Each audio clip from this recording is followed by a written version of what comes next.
السلام علیکم ورحمۃ اللہ وبرکاتہ۔ میرے اس اسلامک چینل کے ناظرین آپ سب کو خوش آمدید و مرحبا کہتا ہوں۔ آج یہ حدیث پڑھوں گا اعتکاف کا فائدہ۔ تو اعتکاف کا کیا فائدہ ہے، آئیے حدیث سماعت فرمائیں۔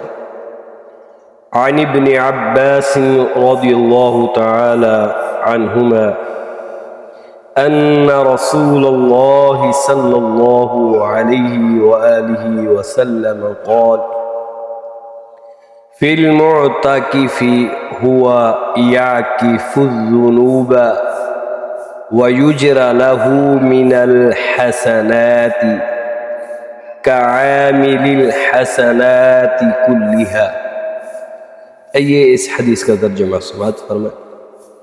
حضرت عبداللہ بن عباس رضی اللہ تعالی عنہما کا بیان ہے کہ رسول اکرم صلی اللہ علیہ وآلہ وسلم نے اعتکاف کرنے والے کے بارے میں ارشاد فرمایا، اعتکاف کرنے والا تمام گناہوں سے رکا رہتا ہے، کیونکہ وہ مسجد میں ہوتا ہے، اللہ تعالیٰ کی عبادت کرتا ہے، وہ صرف نیکیاں ہی کرتا ہے، گناہوں سے بچ جاتا ہے، اور اس کو ان تمام نیکیوں کا ثواب دیا جاتا ہے جن کو وہ اعتکاف میں بیٹھنے کی وجہ سے نہیں کر سکتا۔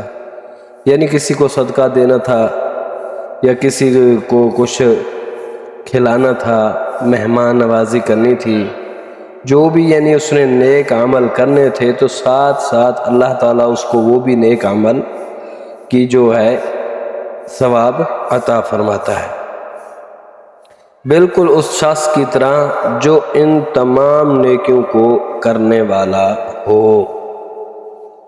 تو اس سے معلوم یہ ہوتا ہے کہ جب اعتکاف میں انسان بیٹھتا ہے تو اس کو قرب الہی ملتا ہے، وہ اللہ تعالیٰ کی رضا کے لیے 10 دن اعتکاف کرتا ہے، وہ صرف عبادت میں ہی رہتا ہے، تو اس لیے اس کو 2 حج اور 2 عمرے کا ثواب بھی ملتا ہے، اللہ تعالیٰ کا قرب بھی ملتا ہے۔ تو ہمیں بھی چاہیے کہ ہم بھی مسجدوں کو آباد کریں، نمازیں بھی پڑھیں، روزے بھی رکھیں، اعتکاف بھی کریں۔ یہ حدیث ابن ماجہ کے اندر موجود ہے، کتاب الصیام کے اندر، باب ثواب الاعتکاف۔ اس کا جو نمبر ہے 1781۔